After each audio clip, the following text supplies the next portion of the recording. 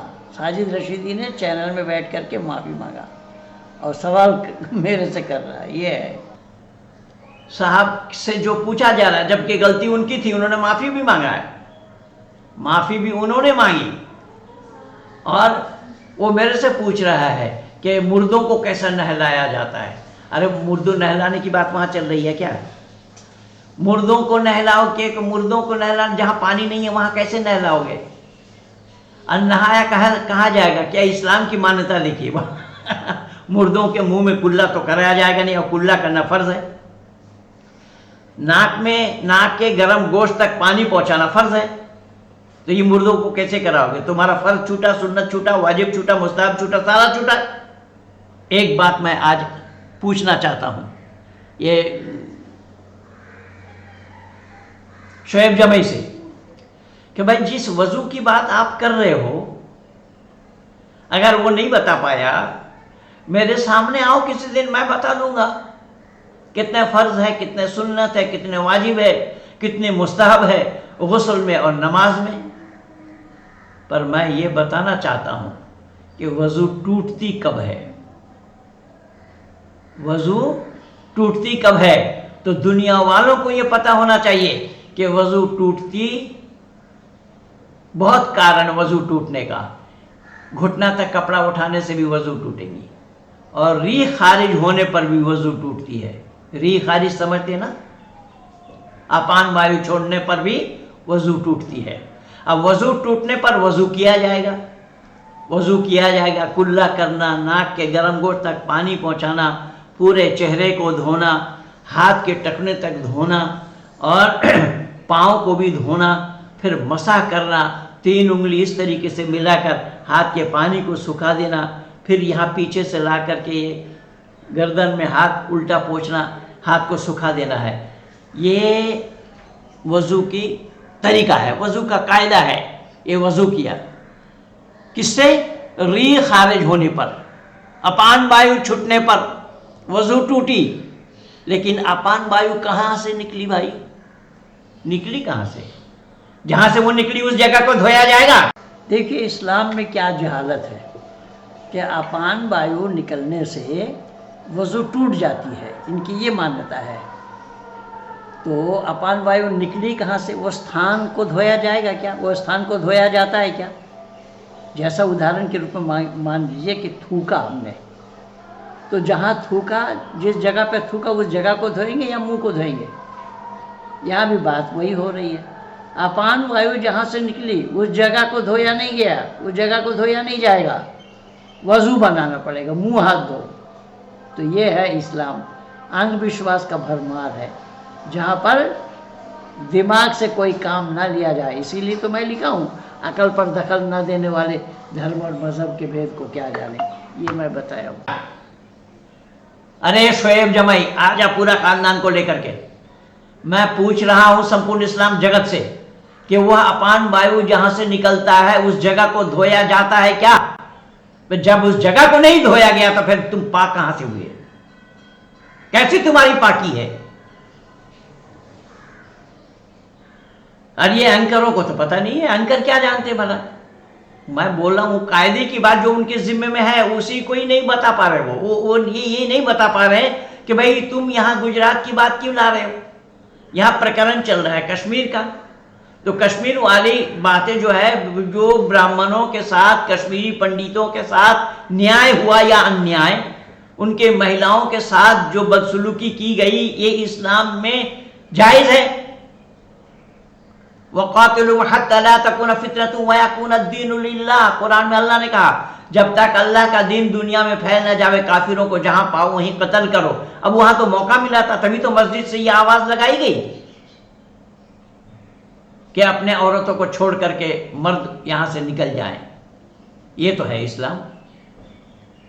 اسی لیے اسلامیوں سے کہنے سے پہلے اسلام کو جاننا پڑے گا۔ اسلام کیا ہے؟ اسلام ایک کینسر ہے، کینسر، اور اس کینسر روگ سے میں نے مکتی پائی ہے، بہتوں کو مکتی دلایا ہوں۔ اس لیے بندھو، میں ادھک نہ کہتا ہوا کیول آپ لوگوں سے اتنا ہی اشارہ کیا کہ سچائی کوسوں دور ہے، سچائی سے اسلام کوسوں دور ہے، سچائی سے اسلام کے ماننے والے کوسوں دور ہیں۔ یہ انسانیت کو نہیں جانتے ہیں۔ انسانیت کے ورد بہت سارا کام اسلام میں ہے جو اسلام کا اپدیش ہے۔ یا ایھا النبی حرض المؤمنین علی القتال ان یکن منکم، اللہ نے صاف شبدوں میں ذکر فرمایا ہے کہ مسلمانوں کافروں کے خلاف جہاد کرو۔